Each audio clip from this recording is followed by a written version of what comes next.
Natasha Claus, 36, was sentenced to 13 months in jail for a string of offenses, including punching a blind man.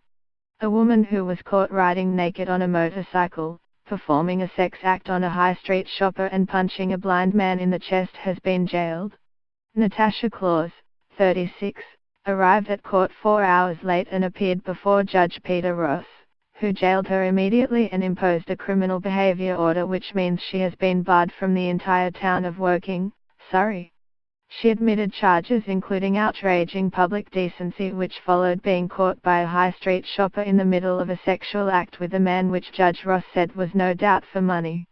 The judge also made reference to a further indecent incident, saying, "I had the impression there was some reference to her riding around on a motorbike with no clothes on, but that has nothing to do with the charges today."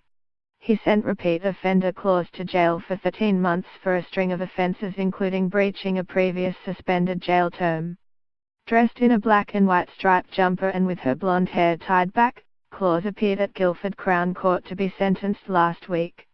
Prosecutor John Upton said, "The police believe that Ms. Claus has a habit of befriending vulnerable men and taking advantage of them.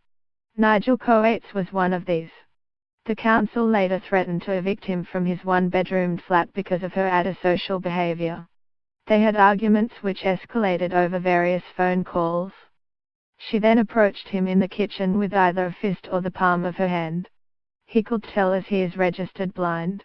She started shouting at him and threatened to set her brothers and mother on him. The court also heard how she also assaulted 2 police officers as they tried to arrest her. Mr. Upton said, "PC Hopper took hold of her left arm and PC Arsler her right.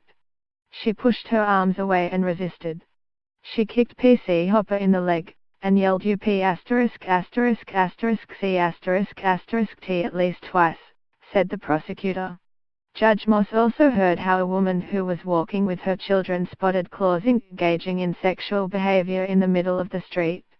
Mr. Upton said, on the July 29th she was reported in Goldsworth Road, Woking, Surrey, to be engaging in a sex act with a man. A woman was there with her children and she remonstrated with Ms. Claus, who then stood up and threatened to punch her. When Ms. Claus was searched at the scene by the police, she had done her jeans up but her knickers were found in her handbag. Claus defense barrister, Timothy Leet, said she had become addicted to inhaling butane gas and was struggling to come to terms with her mother's suicide. Sentencing her, Judge Moss told Claus, "Your life is a mess." He added, "You were in a relationship with a blind man, it's a fear that you were abusing your position. Any assault on a vulnerable person is very serious indeed, as is any attack on the police officers who we have a moral obligation to protect. The outraging public decency charge is as a result of you receiving a sex act in public, no doubt for money. You were seen by a lady who had her children with her, and when she was outraged, you abused her.